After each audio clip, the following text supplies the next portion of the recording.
आऊज़ुबिल्लाहि मिनश्शैतानिर्रजीम बिस्मिल्लाहिर्रहमानिर्रहीम सल्लु अलल हबीबी अल्लाहुम्मा सल्लि अला सय्यिदिना व मौलाना मुहम्मदिन व बारिक व सल्लिम व सल्लि अलैहि।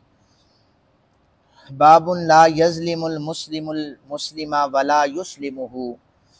मुसलमान मुसलमान पर खुद जुल्म करे और ना किसी को उस पर जुल्म करने दे। इस हवाले से ये बाब है। रावी हज़रत अब्दुल्ला बिन उमर रदी अल्लाह ताला अन्हुमा हैं। कहते हैं कि उन्हें रसूल करीम सल्लल्लाहु अलैहि वसल्लम ने फरमाया कि मुसलमान मुसलमान का भाई है, वो ना अपने भाई पर ख़ुद जुल्म करे और ना ही किसी को उस पर जुल्म करने दे। और फरमाया कि जो अपने भाई की ज़रूरत पूरी करने में मशगूल रहता है, अल्लाह अज़्ज़ा व जल उसकी ज़रूरत पूरी करने में लगा रहता है। जिसने किसी मुसलमान भाई से कोई मुसीबत दूर की तो अल्लाह उसकी क़यामत की जो मुसीबतें हैं उन मुसीबतों से मुसीबत को दूर कर देता है। आप दुनिया में आसान काम है मुसीबत को दूर करना, वो जो क़यामत वाली मुसीबतें हैं नफ्सा नफ्सी के आलम में वो मुश्किलात का शिकार इंसान होता है। इसलिए कोशिश करें कि दुनिया में अपने भाई की कोई भी मुसीबत सामने आ जाए आप उसको हल कर दें और इसका क्रेडिट अल्लाह की बारगाह से लें कि वो रब्बे जुल जलाल क़यामत वाले दिन आपकी मुश्किलात में आसानी पैदा फरमाए। सूरज जब सवा नेज़े पे होगा तो उस वक़्त मुश्किलात की कैफियत अलग होंगी, ये याद रखें। अंबिया अलैहिमुस्सलाम भी उस बारगाह लम यज़ल में कलाम करने से खौफ खा रहे होंगे। सिर्फ इजाज़त हमारे पाक नबी सल्लल्लाहु अलैहि वसल्लम को होगी और आप जो है वो सिफारिश करेंगे। इसलिए हर शख्स कोशिश करे कि दुनिया में रहते हुए अपने मुसलमान भाइयों की मुसीबतों को हल करे, जो कर सकता है। हज़रत इब्न उमर रज़ी अल्लाह ताला अनुमा कहते हैं, इसी हदीस पाक से आगे जो तुरक हैं वो बयान किए हैं कि जो लोगों की ज़रूरियात पूरी करने, कुछ लोग ऐसे होते हैं, फरमाया कि उन्हें लोगों की ज़रूरियात पूरी करने के लिए पैदा किया गया है। आप देखें अक्सर लोग आपके दरवाजे पर या आपको कोई ना कोई अपनी मुश्किल बताते हैं, आप हल करें। आप हल भी कर सकते हैं, आप इसको इग्नोर कर देते हैं। हदीस मुबारका ये कहती है कुछ लोग ऐसे होते हैं जिन्हें अल्लाह ने लोगों की मुश्किलात दूर करने के लिए पैदा किया होता है और लोग जब मुश्किलात में होते हैं तो उसी ही की तरफ भागते हैं।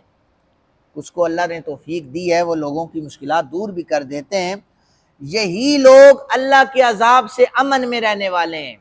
जब क़यामत वाले दिन नफ्सा नफ्सी का आलम होगा, अल्लाह रब्बे जुल जलाल का अजाब जलाल सामने होगा, तो ये लोग अमन में होंगे, इसलिए कि इन्होंने दुनिया में लोगों की मुश्किलात को हल किया होगा। इब्ने उमर और हज़रत अबू हुरैरा रज़ी अल्लाह ताला अन्हु मजमाइन बयान करते हैं, रावी हैं दोनों, हज़रत नबी पाक सल्लल्लाहु अलैहि वसल्लम ने फरमाया, जो शख्स अपने किसी भाई की ज़रूरत पूरी करने के लिए जाता है फिर उसकी ज़रूरत पूरी भी हो जाती है तो 70,000 फरिश्ते जो हैं उस शख्स पर साया किए हुए होते हैं। जब लौटता है ना वापस, उस पर 70,000 फरिश्ते साया करते हैं और सिर्फ साया ही नहीं करते बल्कि उसके लिए दुआए मगफिरत करते रहते हैं। आप लोगों में से कोई भी अपने लिए इस्तिग़फ़ार करता है, अल्लाह इस दुआ को भी कबूल करता है, लेकिन जब नूरी मखलूक गुनाह का शायबा नहीं है, वो मासूम है, तो जब वो मखलूक आपके लिए इस्तिग़फ़ार करे तो आप देखें कि फिर किस तरह अल्लाह ताला आपके गुनाहों को मिटा दे। अगर सुबह हो, सुबह को कोई ज़रूरत पूरी किसी की करता है, शाम तक वो साया भी किए रहते हैं और इस बंदे के लिए दुआए मगफिरत भी करते हैं। और शाम को अगर किसी की ज़रूरत पूरी करे, पूरी रात से लेकर सुबह तक उस बंदे के लिए इस्तिग़फ़ार करते रहते हैं।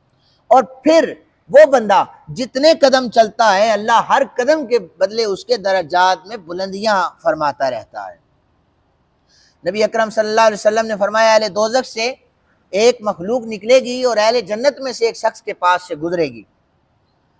वो जन्नती शख्स से कहे, वो जो मखलूक में से कोई एक शख्स होगा वो कहेगा, ए जन्नती इंसान, तूने मुझे पहचाना नहीं है? एक ऐसा वक्त था दुनिया में जब तुझे प्यास लगी थी, कभी तेरी कोई ज़रूरत थी, तूने पानी मांगा था, मैंने तुझे पानी दिया था, अब देखना मैं जहन्नुम में हूँ, तू जन्नत में है। हुजूर फरमाते हैं कि वो जन्नती अल्लाह वहदहु लम यज़ल की बारगाह में अर्जी पेश करेगा, मालिक इसने मुझे पानी पिलाया था तो मैं सिफारिश करता हूँ इसे भी जन्नत अता फरमा। हुजूर ने फरमाया उसे भी अल्लाह जन्नत अता फरमा देगा। ये कोई आम चीज़ें नहीं है जो आप हजरात के सामने मैं रख रहा हूँ, अहादीस हैं सय्यद आलम सल्लल्लाहु अलैहि वसल्लम ने बयान फरमाई हैं। इसी तरह चूँकि जन्नत में जो होगा अल्लाह का मकबूल बंदा ही जन्नत में होगा, तो अल्लाह अपने प्यारों की बात सुनेगा। फरमाया कि ये जो हदीस बयान की इसमें कसरत आदाब भी मौजूद हैं, अखलाकी तालीमात भी मौजूद हैं। चूँकि हमारे पास इतना सरमाया होता है, हम किसी की ज़रूरत पूरी कर सकते हैं, नहीं करते। और फिर अब अगर हमारे पास कोई आ जाए तो हम उसे झिड़क देते हैं। इसलिए ये जो तालीमात है, अहादीस की जो तालीमात हैं, वो हमें ये बता रही होती हैं कि किसी ने अगर दस्तक दे दी है तो आप ज़रूर उसकी बात को सुने और उसकी मुश्किलात को दूर करें। इस तरह हज़रत अनस बिन मालिक रज़ी अल्लाह तआला अन्हु से सुना, वो बयान करते थे कि नबी अकरम सल्लल्लाहु अलैहि वसल्लम ने फरमाया, अपने भाई की मदद करो, खा वो जालिम हो या मजलूम हो। जालिम की मदद कैसे की जाए, वो आगे हदीस मुबारका है, उसके रावी भी हज़रत अनस हैं। कहते जालिम मजलूम की मदद की जा सकती है, उस पर जुल्म हो रहा है या वो किसी भी क्राइसिस का शिकार है, उसकी आप मदद करें। ये जालिम की मदद कैसे की जा सकती है? फरमाया जालिम की मदद ऐसे की जा सकती है कि उसका हाथ पकड़ लिया जाए, उसे समझाया जाए, उसे समझाया जाए, उसकी तबलीग की जाए उसे कि आप गलत रास्ते पर हैं, आप सही रास्ते पर आ जाएं। उससे किनारा कशी ना इख्तियार की जाए, जो बंदा गलत है फिर उससे बताया जाए इस पॉइंट पे गलत है।